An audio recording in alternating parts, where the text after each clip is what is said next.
Sahanavavatu Sahanau Bhunaktu Sahaviryamkaravavahai Tejasvinavadhitamastu ma vidvisha Vahai. Om Shanti Shanti Shanti. Om Vishwam Darpana Dishyamana Nagari Tulyam Nijantargatam Pashyanat Manimayaya Bahirivot Bhutam Yatha Nidraya Yat Sakshat Kurute Prabodha Samaye Swatmanam Eva Dvayam Tasmai Shri Guru Murtaye Namahitam Shri Dakshina Murtaye.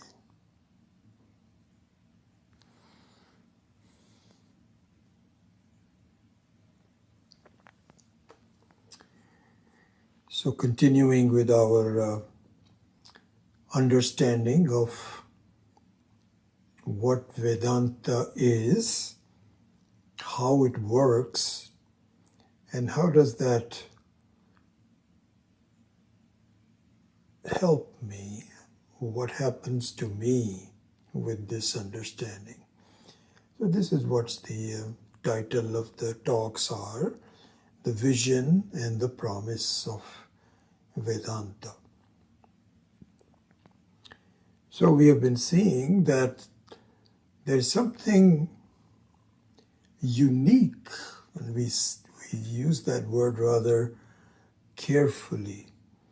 Because normally you say, that person is unique, that person is unique. It's kind of like a relatively unique. The message of Vedanta is truly unique, absolutely unique, unexpected. It's a surprise, is what the Bhagavad Gita says. Ascharyavat pashyati enam. Ascharyavat. Ascharyavat means you are pleasantly shocked. We don't get shocked in life very often. But once in a while you see something which just said, oh my God, what is this? So the message of Vedanta is like that. It's something very, very truly unique. And we saw how it is so, because we saw that everyone wants to be totally independently happy. So this is important to know, that we are dependently happy in our lives. And we don't know if there's any alternative to that, so we kind of accept it, that we are happy dependently. And that's how the whole life goes. Your freedom from hunger is dependently done. So you eat some food and for a few hours, you don't need anything. You are okay. Well, we know very well from our experience that it doesn't last very long. So also in our life, whatever we do, whatever we experience, makes us hopefully happy, but dependently happy. But we are not, we are accepting it, but we're not totally satisfied with it. And sooner or later one asks oneself, is there something better? Can I be independently happy? And you don't find anybody to tell you that can be done. You read books, and yes, it has some tall tales and promises, but you don't really, you yourself doubt it. So this is where Vedanta comes in and said, yep, You in fact can be independently happy. And not only you can be, you are independently happy. This is the uniqueness of Vedanta. Not that you can be happy. Because for me to can be happy requires some work, requires some actions. I have to do something because I've already accepted myself as not being completely okay. And I want to be completely happy. And so there needs to be a gap that needs to be closed through some function of karma, jnanam, bhakti, etc., etc. So this is my mindset. This is how we think. The Advaita Vedanta, this needs to be understood very well. Because even accepting this as a premise is, and we don't normally accept this. It is so amazing. So Vedanta says, wait a second. You are already as happy as you can be.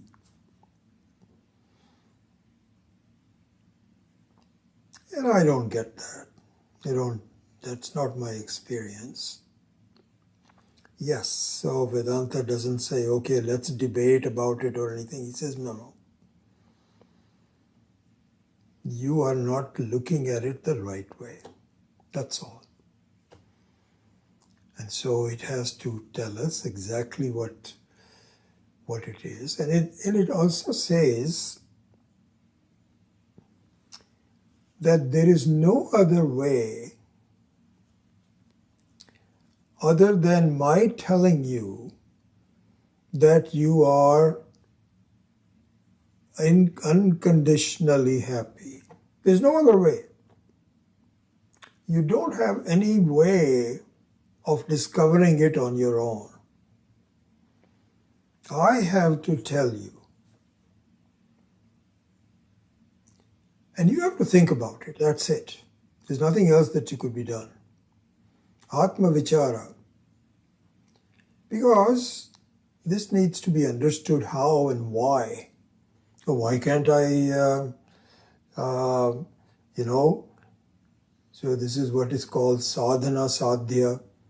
You tell me something and then you tell me how I should look at it and what should I do. All of that needs to be done. And this is a tall tale. Vedanta says, wait, you're not listening to me. You are not paying attention. I'm telling you something. You already are what you want to be. And then we say, I know, I want, but then, I'm not happy. And if Vedanta can use the word shut up, it would do so. And in fact, Sri Krishna, and when the teaching starts, comes closest to saying that to Arjuna on the 11th verse of the 2nd chapter. And he admonishes him, and it basically says, shut up, listen to me. Arjuna is saying, no, I got to do this, and then Kauravas and and then I'm one of the Pandavas. Krishna says, wait.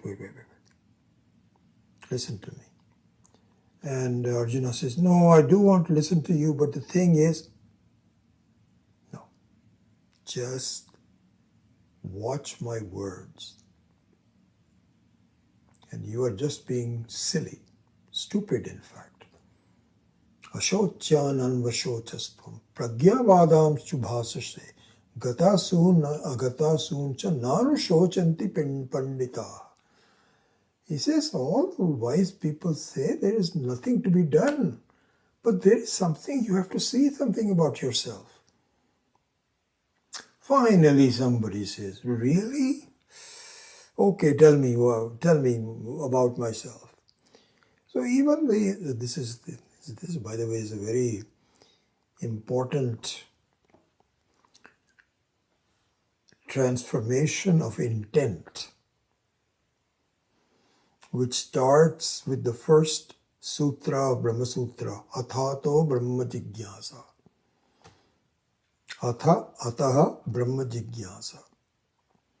So Atha here means once you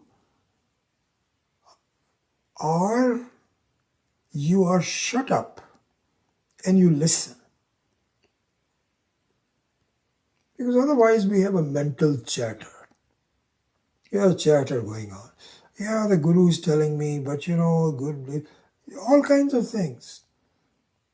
Our normal chatter in the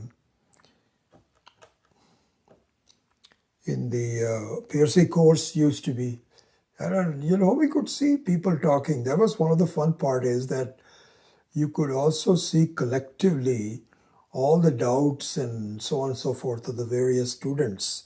The living in an ashram for 2.5 years gives you a tremendous exposure to not only your mind, but all the people, the minds of all the people. And the normal chatter there was, Swamiji, what you're telling me is great. And I accept what you're telling me. But, Swamiji says, here comes the but. And then normally the but was, but Swamiji, you are a great person. I don't know how you found that greatness, but you must have worked hard and so on. I can't do this. I've got my own problems. How can I do it? Someone used to say, my dear, there is nothing to be done. You are already complete. You are complete. I'm also complete. There's only completeness.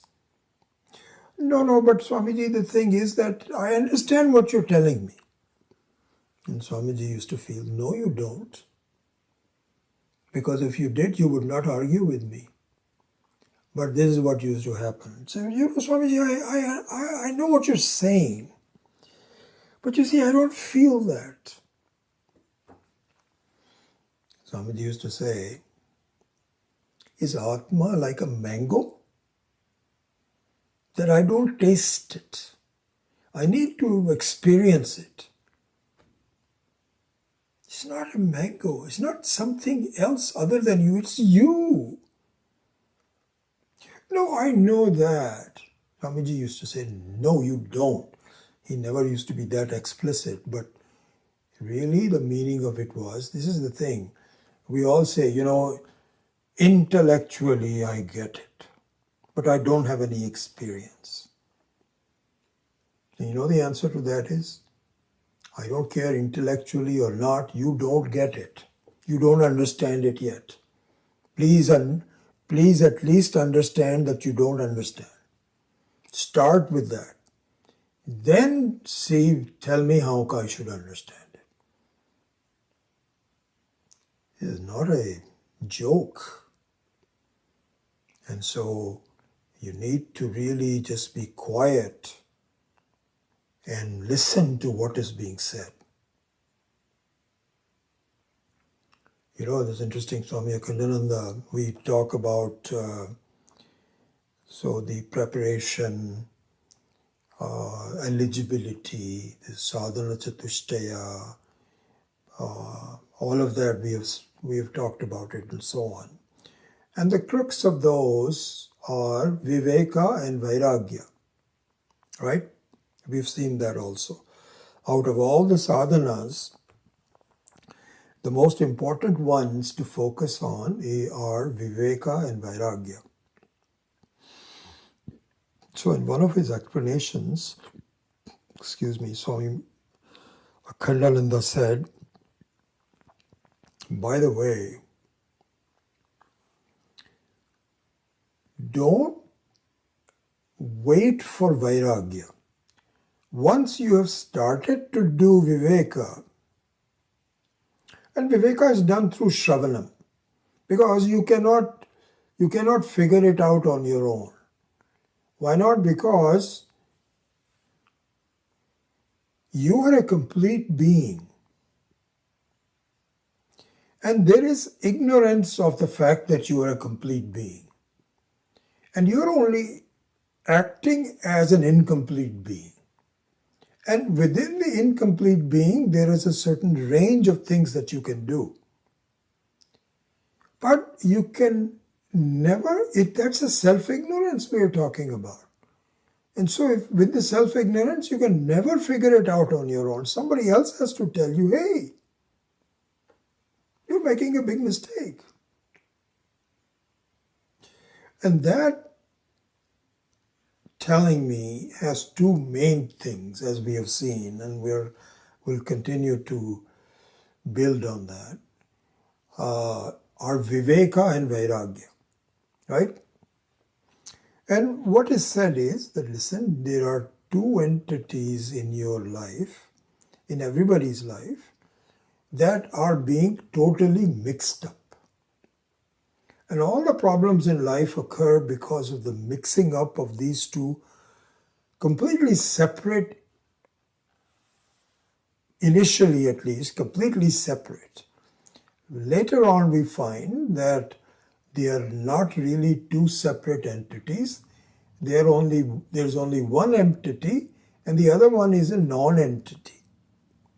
So that comes later, but at least in the beginning there is a drik drishya viveka. Anyway, I was going to talk, my purpose of doing this is to pinpoint one important thing that Swami Akhandananda said, which I think is something to really think about. So, the way the Shastra works is to point out that you are looking at yourself as a single, changeable, limited entity in your life. When in fact, there are two things being mixed up. One is an unchanging vastu, and the other one is some thoughts that are changing. And you're getting the two of them mixed up. The thoughts are actually depending on the vastu. Just like you have an ornament that is dependent on its adhisthana, gold. Similarly, the thoughts are also based on you, but you don't know that. You're not. This is the Atma. This is what says. This is the self-ignorance. You don't know that, and so therefore you're getting the two of them mixed up. Anyway, going back to the one point I wanted to make, and then we'll go on. That there are two entities, one is viveka and one is vairagya. So, it is not correct to think that right now I am doing viveka. I have to completely understand through shravanam, through listening, through reading texts, etc., etc., I have to do this viveka. And yes, I am conversant with it, I am introduced to it, but it's something that I still have to work on. And then the other part of that, as Swami Chinmanand used to say, these are the two wings of a bird. And the bird cannot fly with only one wing. You have to do vairagya also. This is very common. This is a very sensible thing. Viveka and vairagya both are important. Okay, now going back to what Swami Akhandananda was pointing out. He was saying, don't wait for viveka until you find that the world has no control over you. Because right now, our situation is that I am dependent on the world. I'm dependent on world, meaning your own body also is part of the world. You're dependent on your body, your own health, your outside, everything. Anatma. Idam. the one which is characterized by idam. Idam means this. So the body also is characterized by this, and the world outside is also characterized by this. So the whole idam world is controlling you, right? And you're saying, no, I have to do viveka. I have to see that I am different from it, and so on, which is the right thing to do. But, Swami Akhandananda says, when will you wait? When will you do vairagya? Oh, well, when I find that the world is seen by me to be mithya. I'm waiting for the world to become mithya. Mithya meaning not real, not worthwhile pursuing, not real, has nothing, no control over me. Once I realize it, once I understand it, then I will do vairagya. Swami Akhandananda says, please, can I give you some advice? Don't wait for that, because it will not happen that way.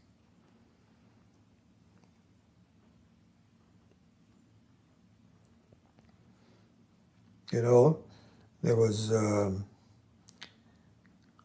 some, when we met Swami Dayanandji, and we were examining the table by Swami Chinmanand, where he used to say Om, and there is a V for Vasanas, and then there was this 9-spot BMI, PFT, OET, something like that underneath. So in between there was Vasanas. So I'm sure that Swami Chinmanandji never really said that, but somehow people said, I need to exhaust my vasanas, and until then I cannot do vairagya. I remember that at the very beginning we used to say that, and Swami Dayanandji also had pointed out the limitations of that kind of thinking. And the same thing is being talked about by Swami Akhandananda, which says, do not wait for the world to become mithya before you give up your fascination for it. Because it won't happen. So then what should I do? So this is like saying, I have viveka during Shravanam. I do viveka because viveka can only be done through Shravanam. Otherwise you can never figure it out. It's all mixed up. So to separate two entities, somebody has to tell me that. And that's what the Guru does. So that part is okay, that the viveka is in the time frame of Shravanam. The question is the vairagya. When should that occur? And my feeling is that I postpone it until Mananam and Nididhyasanam. Only then I will see that there is mithya around me and there is no reality. I will really understand that I am the reality and I am imparting it to the world. Then I will become vairagi. Swami Akhandananda says, please, please, please. That's not going to happen. This is the wrong way of looking at it. So what should I do? Amiji says, it will become mithya. It's not as though mithya will come first, mithyatvam, the whole world appearing as to be unreal. It will not that comes first and vairagya comes later. Vairagya has to be done before the mithyatvam begins. This is really worthwhile. So in practical terms, what does that mean? All this is interesting talk, but what does it really mean? So what it means is,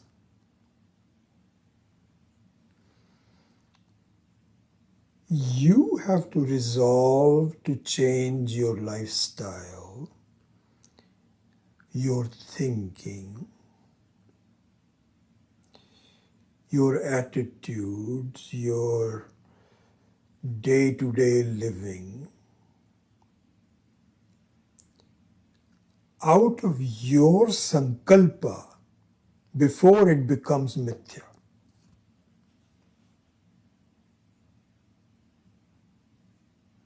I remember this kind of like in the very early days when I was following Swami Chinmayanand and had not met Swami Dayanandji in detail. It was transition, it was beginning to happen. And, sometimes we would have students that would come out of the talks by Swami Chinmayanandji and I remember this so well that many of my friends who were really not students, not as committed student as I was, because even before I met Swami Dayananda, I said, my God, this is just amazing. What do I need to do? I didn't find that attitude amongst my friends. They said, oh, that was a nice talk by Swami Chinmayanand. Okay, then what should we do this evening? And in the kind of like a dinner or lunchtime talk, they would laugh about it. We have to exhaust our vasanas now. That's what we have to do in our lives. And even in my limited understanding at that time, I used to say, this is trivial talk, silly talk. It's not the way it's going to be. And quite honestly, even my own lifestyle started to change.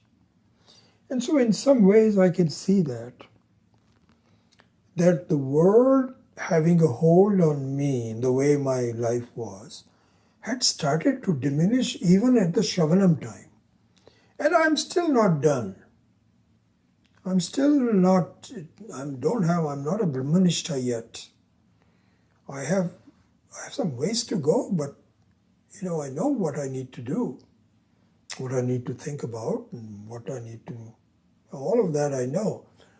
But I did not wait for the word to become a mithya before I changed my attitude. Attitude means, what do I do with my life? What vacations do I take? What do I study? How much time do I spend on it? How many friends do I have? All of that really started very early on. And so when Swami Khandananda pointed this out, this was a confirmation for me. And I completely agree with that. Without Atma Vichara, first, the world's mithyatvam will not happen. That sankalpa has to be done by you. So I don't know, this is, in a way, it is kind of fun, teaching these Tuesday night classes, that I'm not taking a particular text and just going verse by verse. I have a broad outline of the way I'm approaching this, and within that I can take some liberty and bring out some important points that are useful to you and I both. And so I just decided that I will bring that up as a topic, because it's an important one. Otherwise we are fooling ourselves. It's just like that rather idle talk by the students of Swami Chinmayananda, that we are waiting for vasanas to exist. I should continue on with the same lifestyle, still watch movies, go out for dinner, everything, and so on and so forth. because I think that will help me to exhaust my vasana, as though vasanas are kind of stored inside me, and by acting out, I am getting rid of them. Foolish talk, foolish thinking, not going to happen. Instead, each one of us has to make up our mind, particularly as our life ebbs away, and then take the next step. And so the next steps are important. This is what we're doing. So the next steps are, this is all related to each other. It's not as though they are different topics. No.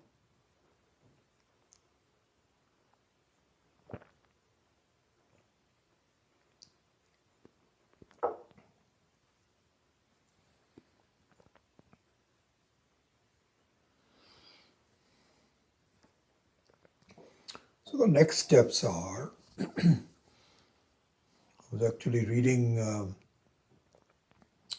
Swami Akhandananda's one of the books that I'm studying these days, where he talked about, in a technical language, he said that swatantrata, the sense of freedom,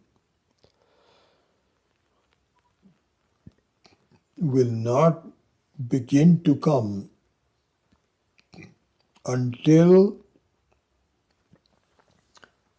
we shift. I'm just going to use some Sanskrit words and then I will explain it. Okay? But I'm recalling his Sanskrit words. We do anusandhanam of apparichinnata and shift away from anusandhanam of parichinnata. Here's what he said. In a big, beautiful paragraph. He starts a new chapter with this. What does that mean? We've already talked about this, and you should really become very familiar with some of this, as I was recommending to you in these new series of Tuesday night classes, that you should really adopt a vocabulary in Sanskrit. Not sentences, but vocabulary. And so you can look up John Varney's, which I remember we had talked about it, a glossary of Vedantic terms. He has done a great job in doing that. So, parichinna means limited. And aparichinna means unlimited. The word anusandhanam means pursuing it with a commitment and seriousness. Anusandhanam. Anusandhanam means to think about it. You cannot think about something until you are focused on it. This is what the word anusandhanam means. So he says at this point in time, all of us, from the time we are born to the time that the body gives up, all of us are involved in the anusandhanam of parichinnata, of limitedness. It's all of a technical way of saying this is how we lead our lives, my dear. Morning to evening. Okay, now I'm thirsty, I need some water, I need to have some cup of tea. I'm hungry. Now I got to look at emails. Now I have to talk to people. Oh, I have to reply to them. Then I have to go to the office. Then I got to do this. And I'm involved with that. And I'm very, I'm thinking about it, acting properly, committed to it. And so this is what I'm doing all day long. And when you go to sleep, this is a very interesting thing that, this is another fact to understand. The fact is that all of this parichinnata, which is visible to us during the day and so on, does not die. It just goes back to the seed state. Very obvious, because the next day you get up, and even though for 6 to 8 hours when you are sleeping, there's no thoughts, no parichinnata, nothing. But it doesn't mean that it has disappeared. So what's the problem? What's the issue? The issue is that it goes back to the seed form, bijavastha. Bijavastha. Bija means seed. In fact, the entire cosmos is the bija, the seed form of the whole cosmos is very embedded in it. It's endemic in it. This is exactly what happens. Sorry. So it never disappears. Even in the pralaya, 100 billion years or whatever that is, even then every creation just goes back to the seed state. Nothing is destroyed. It has always been there and always will be there until you and I can understand what the essence of it is. Then I don't have to see parichinnata. But anyway, that's a separate topic. But what I'm saying is that from morning to evening, and then the next day, when we get up from deep sleep, I am only dealing with parichinnata, a sense of limitations of things. And I am thinking about it, dealing with it, coping with it as best as I can. But it's one form of the other. This is what is called anusandhanam of parichinnata. He has already explained that in the previous chapters, and now he is just summarizing it as he begins a new chapter. I was reading that and I thought that I would just bring that up. Okay. So now, based on what the Shastra says, you cannot find the freedom that you are looking for until you shift your anusandhanam from parichinnata to aparichinnata.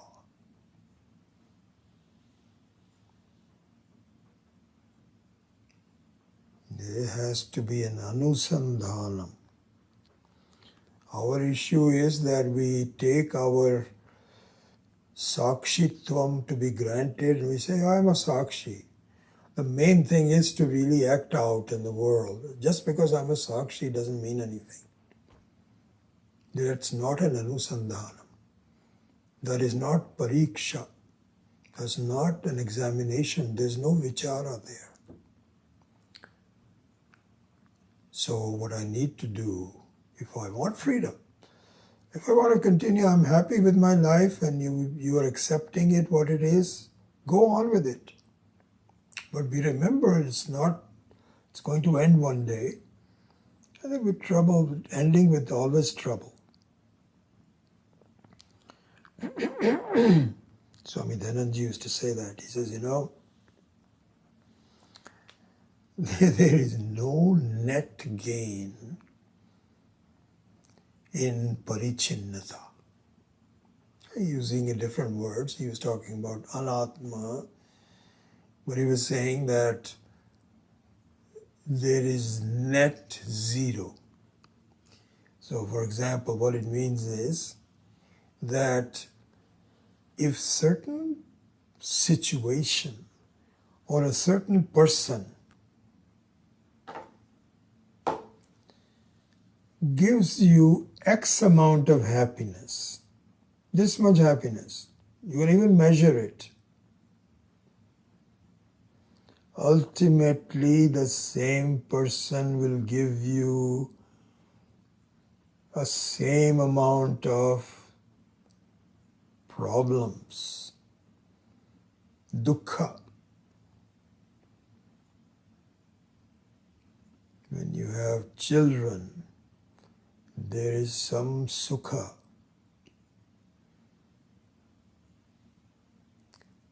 You should please understand that the same children will give you an equivalent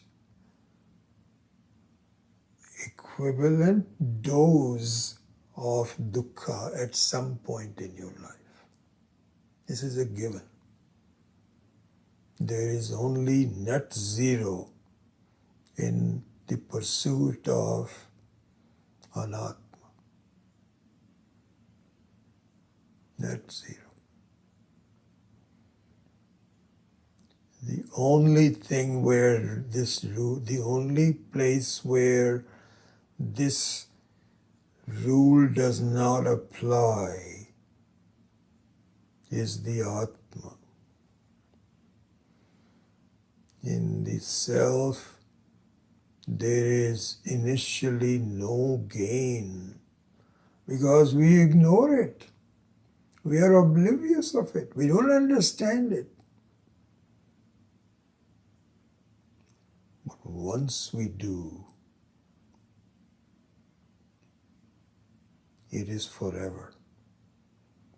There is no net zero rule for the Atma. The net zero rule is only for the Anatma.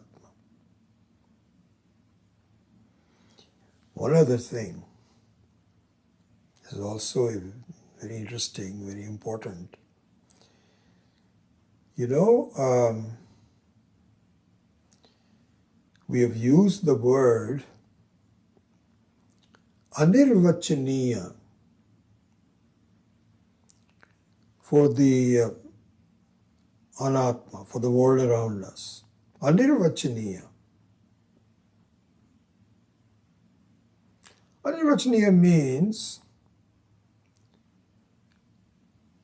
not absolutely determinable.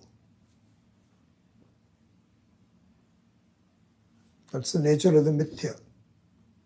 Sat asat bhyam anirvachaniyam iti mithya. And so, for example, the ornament of golden ornament or any other ornament, anything like a clay pot or anything, the cupness and the potness of the clay is neither true nor not true. We all know that.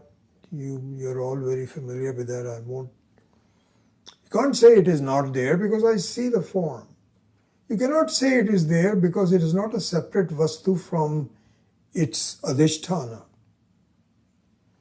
So this is what is called anirvachaniya. Nirvachaniya means definite. That's what the definition for Atma is. Anirvachaniya means not possible to determine. So I wanted to just give you an English word, which I was thinking about it. Somehow it just occurred to me. So the word for anirvachaniya means indeterminate. Determinate and indeterminate.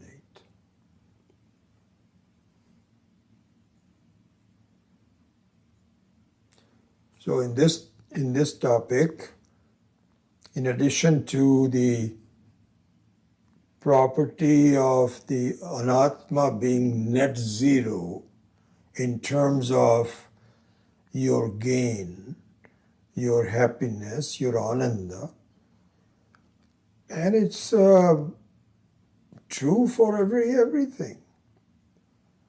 Your life, the people in your life, your own family, your friends, ultimately they all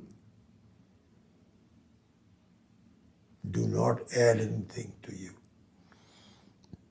And it's a wonderful thing that for a while you feel, no, they'd add a lot. Good.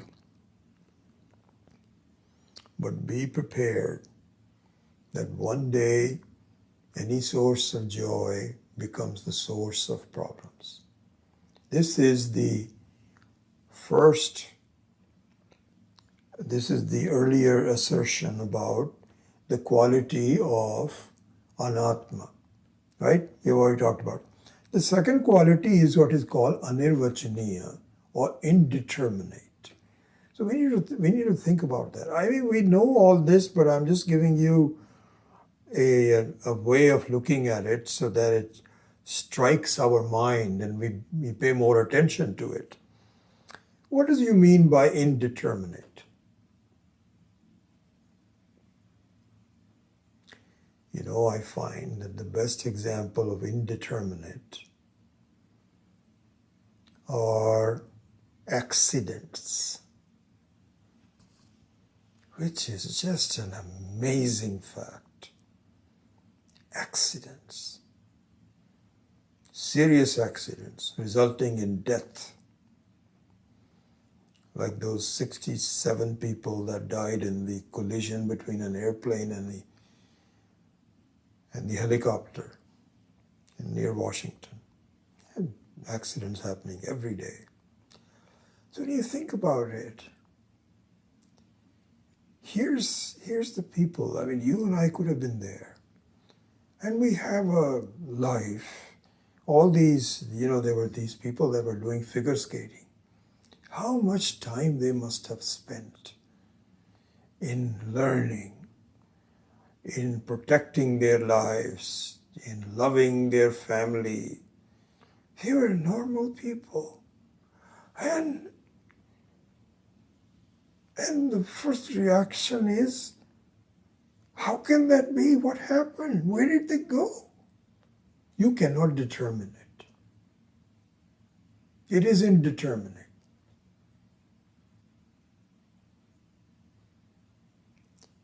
And so the life, the anusandhanam of parichinnata, in addition to being zero, adding nothing to you ultimately, is also indeterminate. You cannot say this will make me happy, now I've got it, and nothing, this will be wonderful.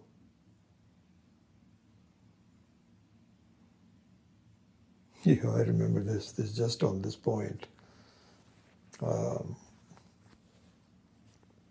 It's funny, it was just in this, I had gone to a Super Bowl party. One of our very good friends had a very elaborate party of about 20 people. And it was catered and spent a lot of money. There was people serving, and there was, that many people. There was valet parking. It was a big affair. So I met some people that I had not seen for a while. And most of these people are very well-to-do and very accomplished, more than well-to-do, very accomplished people. They were CEOs and chairmen and successful investors. They still are,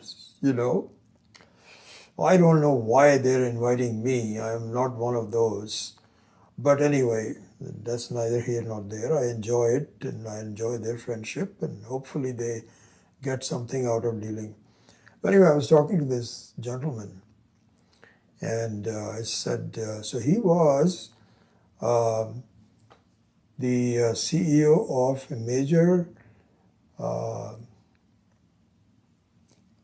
major financial institution, not Fidelity, is one of those competitors to Fidelity, very, very big person. And he retired. So I'd not seen him for a while. And so I said, how are things going? What's happening? And he says, I am just getting tired of traveling. I just want to sit home. I enjoy that. I'm beginning to see this is so much fun. Why do I have to go and go to all these? I've got to go and, to with people. And he says, you know what, it's tiring. You go to these, with 6 or 7 people, and it's same people every day for breakfast.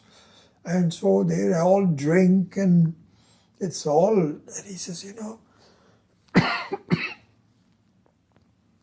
it's just too much trouble. And I've decided I'm just going to, I was just thinking, that's good. You're now beginning to have some sense. I remember this, the reason I'm saying that is because pretty early on, I had made a determination that when you go on a voyage or a trip or something like this, what happens is we only look at the positive side of our travel and we ignore the negative side of it. So we are kind of like bad accountants. We don't really tally up both the assets and liabilities, the positive and the negative. How? And I remember that because I used to think about it. Start with, if you were to make a plan to go somewhere to have fun. This is not just for work, but for something to have fun. You kindly do this. On one side, if it is something negative, you put down under credits. It is something positive, you put down under debits. You keep it down. Do you know at the end it'll all be zero?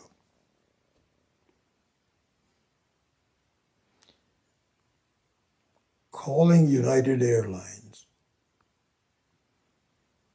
being held on the phone, not being able to get anybody. Write it down. 10 minutes wasted. Very frustrated. Then you finally have somebody on the phone and they say, I'm sorry, that flight is booked up. Write it down. So you do all of that. Our issue is that we just forget about that. All we want to do is once we go to Paris or Amsterdam and you're just just enjoying for a few, I would say a few minutes, not even for hours. You say, oh, this is so wonderful. Well, what about the middle seat? What about the mixed meals? What about upset stomachs? There's so much negative stuff that has to, but we become so biased towards finding something good that we ignore all that. Anyway, that is just one example of the fact that anatma is a zero-sum game.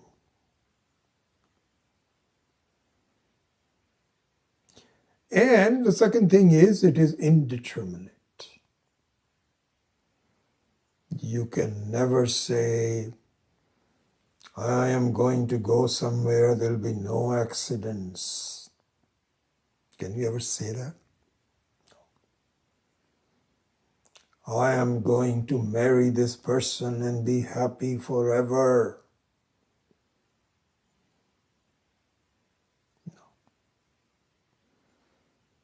I'm going to have 6 children. They'll all make me so happy. You cannot do anything because everything is unexpected, unreliable. But we ignore it. And we find there's no choice because, you're dependent on the world and you do the best you can. True, true. But if there is an alternative, if you find that there is some source of joy, of just closing your eyes, doing japa, and just thinking about yourself, who I am. And if you still do foolish things, then we find that you are not ready yet. But eventually, will you not choose a determinant versus an indeterminate? Satyam versus mithya. Will you not do that? Particularly because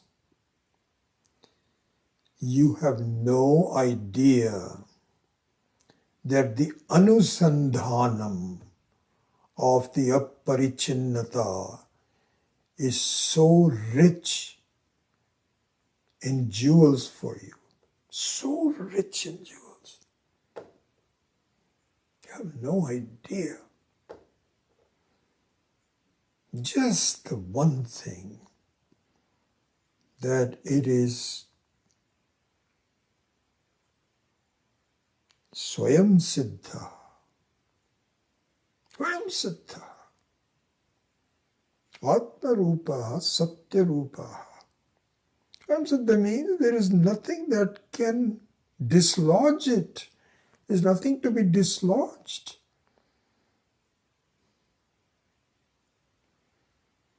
Isn't that enough to do anusandhanam? The reason we don't do anusandhanam is because we don't believe it. We say, oh, I don't know, this is all. And then the same thing happens. I can't do it. This is what the problem was. Chatter, chatter, chatter, Swamiji.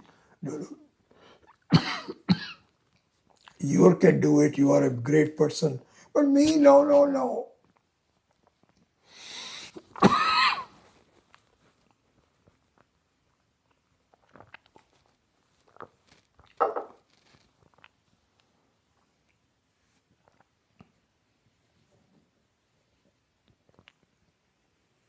I remember Swami Dayanandji.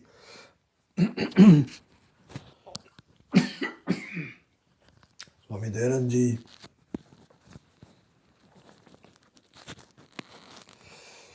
people would say to him, Swamiji, all this sounds good. It's good. But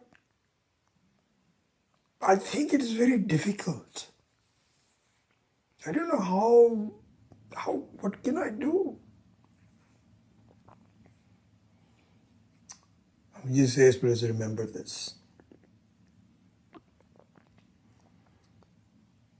You are, let me ask you, he would say, are you difficult or easy?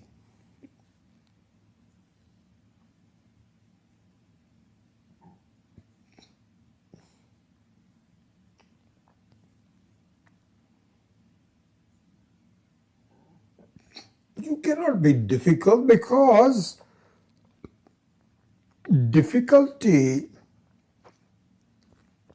is only relevant for things other than yourself.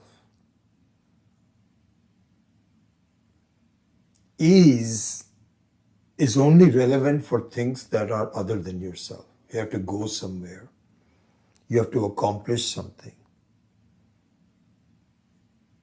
This is the point Swami Akhandananda actually just accentuates over and over again. And it's interesting, even Swami Dayanand used to say that, but it didn't really have the same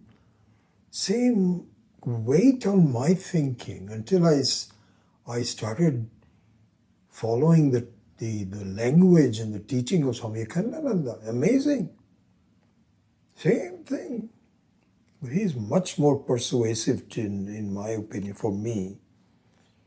And he says, wait a second. The self is fundamentally different because you're already there. Praptasya prapti.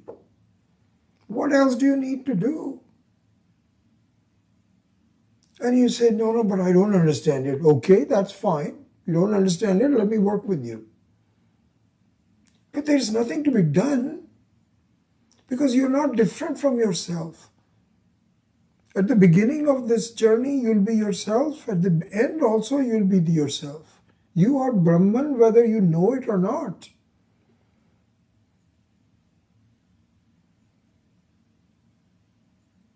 You've always been Brahman. You always will be Brahman. There is nothing other than Brahman. You just don't get it. That's it. Which is okay. Listen to it again. Apply your mind to it. So the difficulty and ease comes in when in a mental vritti, but not to yourself. In fact, the thought of difficulty has to be, you have to okay it. Yes. There cannot be difficulty unless you are there. There cannot be ease until you are there. You have nothing to do with either difficulty or ease. You are the content of both of them. You have no relationship to sukha or dukkha. You are the very free person, which is the very adhisthana of sukham and dukkham, of difficulty and ease. This needs to be understood. And if I don't understand it, that's okay. There are ways to understand it. Just stick with it. So therefore,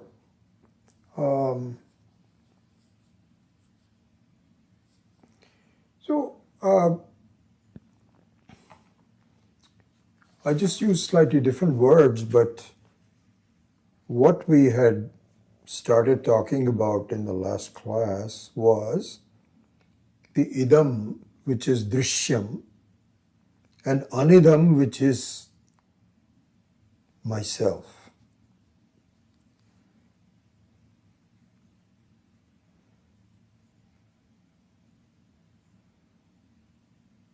Right? And so we remember we had said this, and there's like 10 things that I'm going to review with you. We've already done 2 of them. What are the 2 that we've already done? One is, the anidam is one, and idam is many. And the manyness cannot exist without the oneness. So the manyness is just an expression of oneness. Like, for example, the various waves of the ocean that appear to be many are just water alone, oneness. They're not different from each other. Swami Akhandananda's, I think I gave the example in either of the Saturday class or Tuesday class, I forget which one. Very beautiful example. So he says that suppose that there's a boy, a youngster, boy or a girl, that goes to a lake and creates waves by throwing stones in it, like we all used to do. It's a lot of fun. It's a placid lake without any waves, and you put some stone or some logs or you beat it or something and you create waves out of that. So he was saying this is a beautiful thing, that in the creation of the wave, does he have to bring his own water?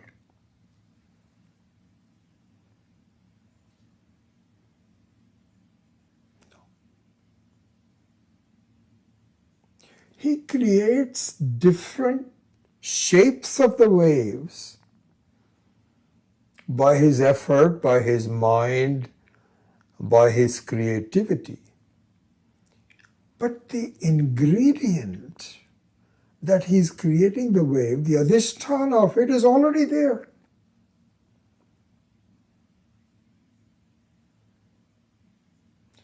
Very similar to that is the situation we should see, that I as a doer or I as an enjoyer, bhokta, karta or a bhokta, that's what life is all about. Either I do something or I reap the benefits of it. Benefits mean both positive and negative. So I'm a bhokta, I'm a karta, and through my actions, I create some thoughts that can lead to myself as a karta or a bhokta. I'm a doer. I must do this. Oh, I shouldn't have done this. I am sorry that I had created this. So these are kind of various. Excuse me a second.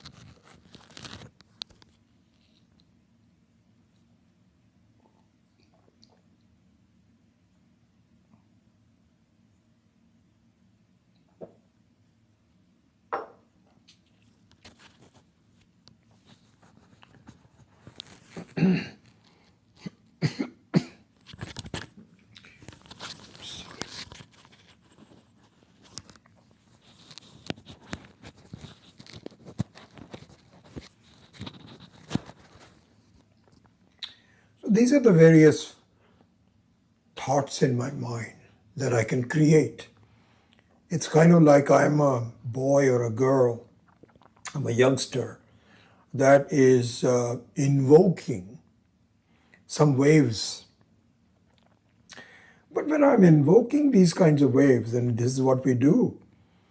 It all depends on what your mood is, what your situation is, whether you're a happy thought or unhappy thought, etc. This is what we do all day long.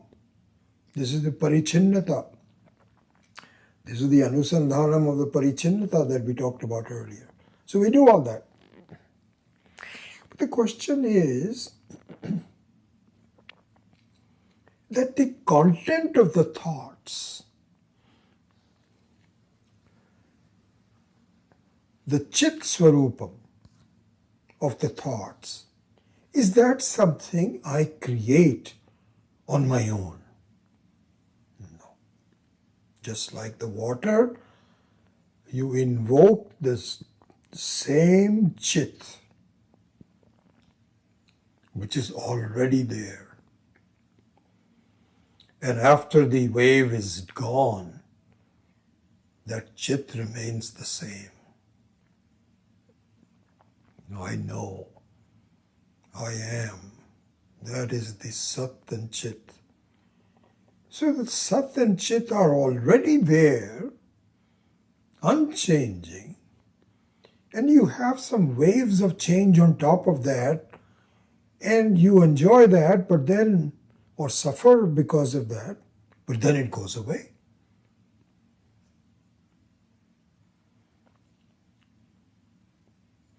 So that is the oneness, which is the water, which is the Chit Swarupam, and that is the Anidam, which is me. Whereas the manyness, that shines in it, is Idam. And the Idam depends upon the Anidam for its existence, for its shining. So, so we'll continue this analysis of the difference between the Parichinnata and Aparichinnata, the Idanta and Anindita. Anidanta means minus and separateness from others. This we will continue in our next class. Om Asatoma Satgamaya Tamasoma Jyotirgamaya Mrityorma Amritam Gamaya. Om Purnamadav Purnamidam Purnat Purnamudachyate Purnasya Purnamadaya Purnamevavashishyate. Om Shanti Shanti Shanti. Hari Om Shri Krubhyo Namaha. Hari Om.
Surendra, I don't know whether you are in India or you're back already.